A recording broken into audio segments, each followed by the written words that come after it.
Hello everyone, welcome to the M की इस video में बात करेंगे करंट अफेयर्स के 21वें प्रैक्टिस सेट की। तो चलिए वीडियो को शुरू करते हैं आज के पहले प्रश्न से। आसन कंजर्वेशन रिजर्व किस राज्य का पहला रामसर स्थल बना है? तो यह उत्तराखंड का रामसर स्थल बना है और अभी भारत में कुल 46 रामसर स्थल हो गए हैं। उत्तराखंड के रानीखेत में भारत का पहला जंगल उपचार केंद्र का उद्घाटन किया गया है। जंगल उपचार केंद्र उत्तराखंड के नैनीताल में भारत का पहला मॉस गार्डन खोला गया है। मॉस गार्डन उत्तराखंड का देहरादून,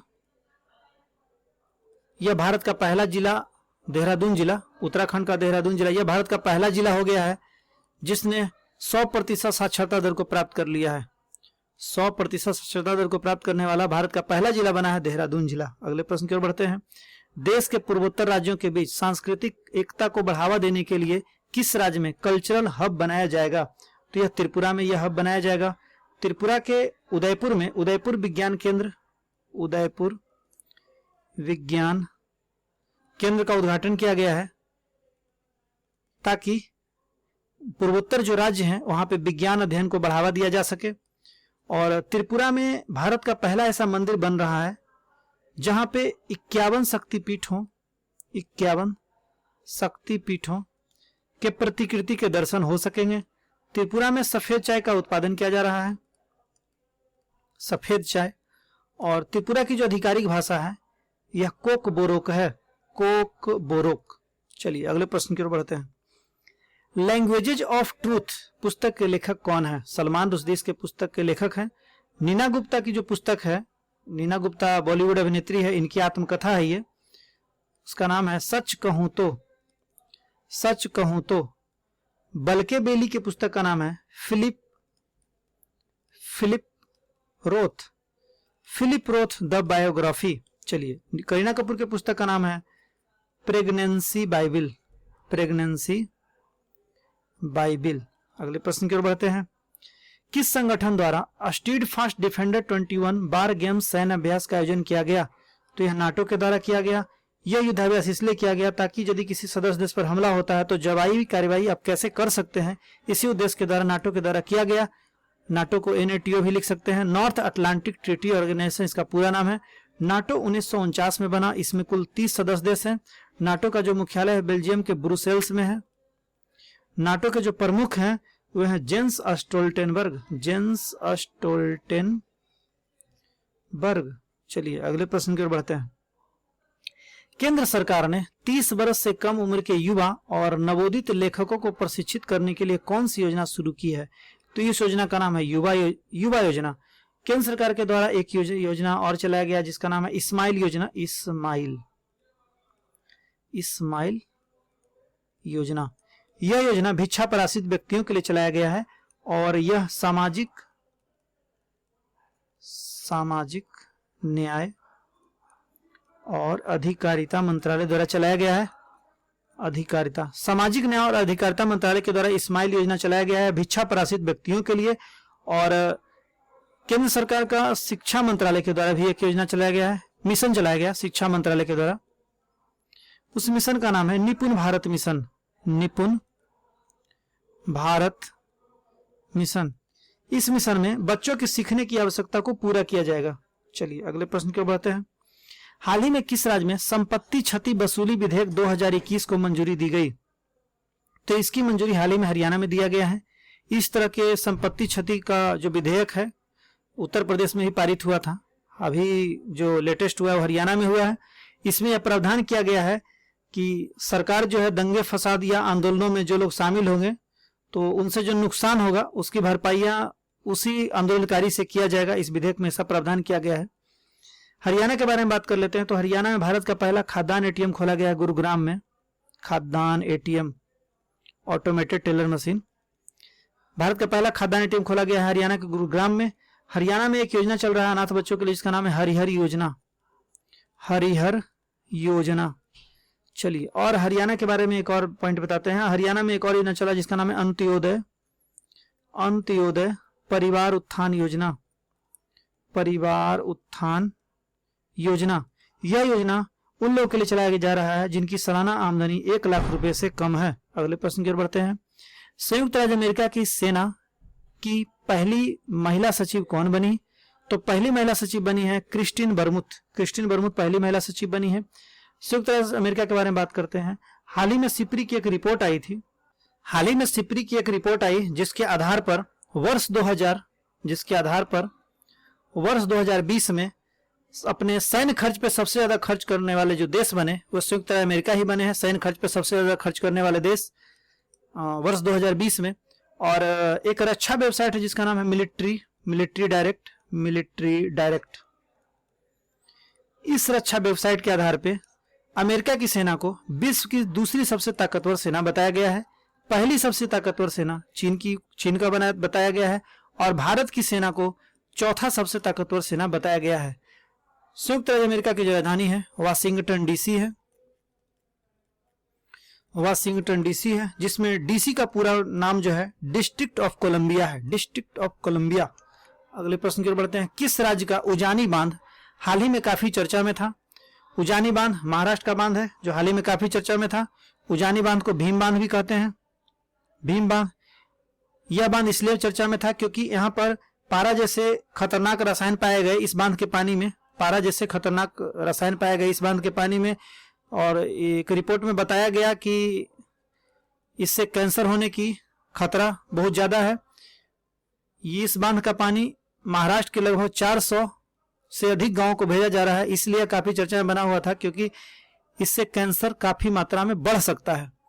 महाराष्ट्र के बारे में बात कर लेते हैं। तो महाराष्ट्र के पुणे में भारत का पहला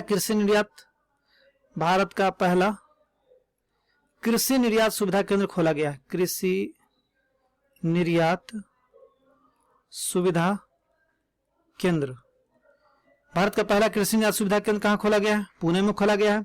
महाराष्ट्र एक और कारणों से था क्योंकि भारत का पहला यह राज्य बना है जो ब्लॉकचेन तकनीक का उपयोग कर शैक्षणिक दस्तावेज को जारी करेगा। ब्लॉकचेन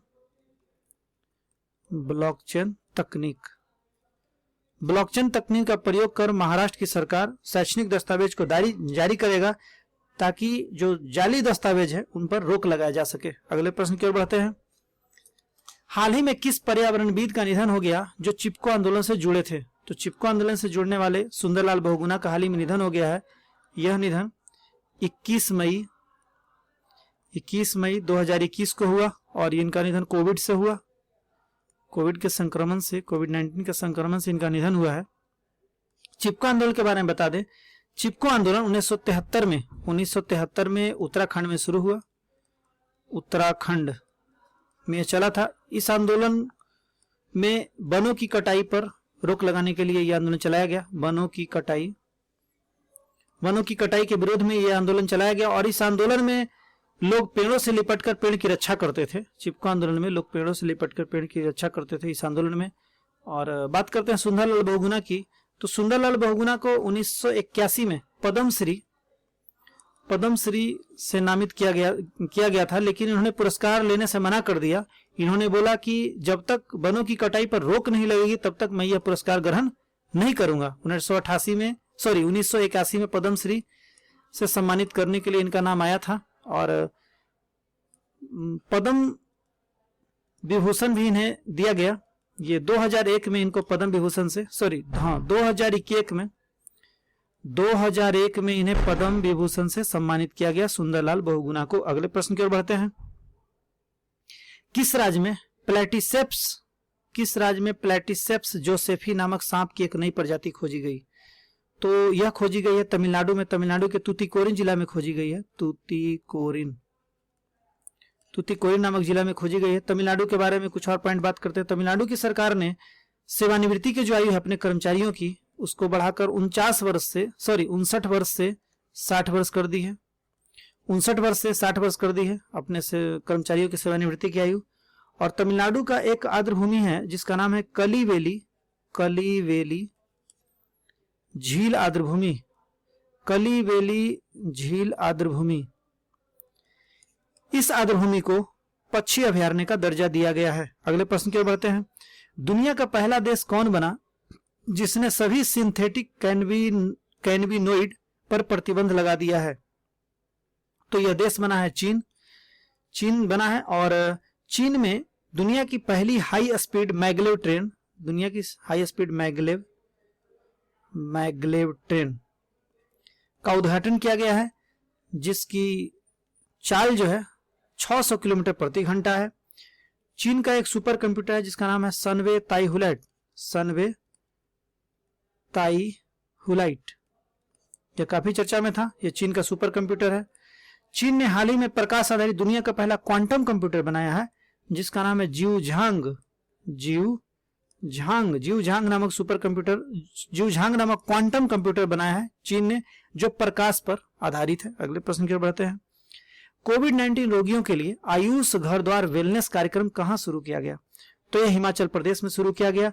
इस कार्यक्रम में होम आइसोलेशन में जो कोविड के मरीज हैं उनकी देखभाल की जाती है। आप हिमाचल प्रदेश की बात कर लेते हैं तो हिमाचल प्रदेश में एक रेडियो शुरू किया गया जिसका नाम है radio hills, RADIOHILLS, radio hills शुरू किया गया। और हिमाचल प्रदेश ने एडीबी से लोन लिया है $10 मिलियन का बागवानी विकास के लिए। बागवानी विकास के लिए हिमाचल प्रदेश ने लोन लिया है। हिमाचल प्रदेश भारत का पहला राज्य बना है जिसने प्रत्येक घर को एलपीजी कनेक्शन दे दिया है। हिमाचल प्रदेश में एक योजना चला जिसका नाम है पर्वत धारा योजना। इस योजना में जंगलों में तालाब बनाए जाएंगे। अगले प्रश्न की ओर बढ़ते हैं। किस राज्य ने सभी छात्रों के लिए औरो छात्रवृत्ति कार्यक्रम शुरू किया है? तो यह त्रिपुरा ने शुरू किया है। त्रिपुरा के जो मुख्यमंत्री हैं, त्रिपुरा के मुख्यमंत्री वे विप्लव कुमार देव हैं। विप्लव कुमार देव यहाँ के मुख्यमंत्री हैं। त्रिपुरा के राज्यपाल सत्यदेव नारायण आर्य हैं। पहले रमेश बैस थे, अब त्रिपुरा के राज्यपाल सत्यदेव नारायण आर्य हो गए हैं। चलिए अगले प्रश्न की ओर बढ़ते हैं। इंटरपोल ने सांस्कृतिक विरासत को बेहतर ढंग से संरक्षित करने के लिए किस ऐप को लॉन्च किया है? तो ID आर्ट को लॉन्च किया है। इंटरपोल के बारे में बता दूं, इंटरपोल की स्थापना 1923 में हुई थी और इसका जो मुख्यालय है फ्रांस के लियोन शहर में इसका मुख्यालय है। फ्रांस के लियोन शहर में इसका मुख्यालय है इंटरपोल का। इंटरपोल में भारत 1949 में शामिल हुआ। 1949 में भारत इंटरपोल में शामिल हुआ था। इंटरपोल के जो अभी प्रमुख हैं वे किम जोंग उन हैं जो दक्षिण कोरिया के हैं। इंटरपोल में अभी कुल 194 देश हैं। इंटरपोल के कुल सदस्य देशों की संख्या 194 है। अगले प्रश्न की ओर बढ़ते हैं। वर्ल्ड स्नूकर चैंपियनशिप 2021 किसने जीता? तो यह जीता मार्क सेल्वी ने जीता, जो इंग्लैंड के खिलाड़ी हैं और इन्होंने हराया शॉन मर्फी को हराया और मार्क सेल्वी ने यह चौथी बार यह खिताब जीता है वर्ल्ड स्नूकर चैंपियनशिप। अब बात कर लेते हैं इंग्लैंड की बात करने से पहले हम बात करेंगे यूनाइटेड किंगडम की। यूनाइटेड किंगडम में कुल 4 देश आते हैं।